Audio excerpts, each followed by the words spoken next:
करता दुःख हरता वार्ता विघ्नाची, दुर्वी पूर्वी प्रेम कृपा जयाची, सर्वांगी सुंदर उदिशेंदुराची, कंठी झळके माळ मुक्ता फळाची। जय देव जय देव जय देव जय देव जय मंगल मूर्ती हो श्री मंगल मूर्ती दर्शन। नमस्कार, मी दत्ता मेहत्रे।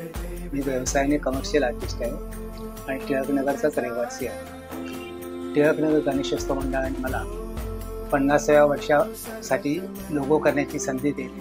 त्याचप्रमाणे 60व्या वर्षी मला संधी देण्यात आली आणि त्याचप्रमाणे आता 75व्या वर्षी मी आता अमृत महोत्सवी वर्षाचं लोगो करण्याची मला संधी मिळालेली आहे। तर अशाच पद्धतीने मला लोगो करण्याची काम करण्याची संधी, खारीचा वाटा उचलण्याची मला संधी कायम मिळत राहावं हीच बाप्पाच्या चरणी प्रार्थना करतो आणि टिळकनगर सार्वजनिक गणेशोत्सव मंडळासाठी अमृत महोत्सवासाठी हार्दिक शुभेच्छा।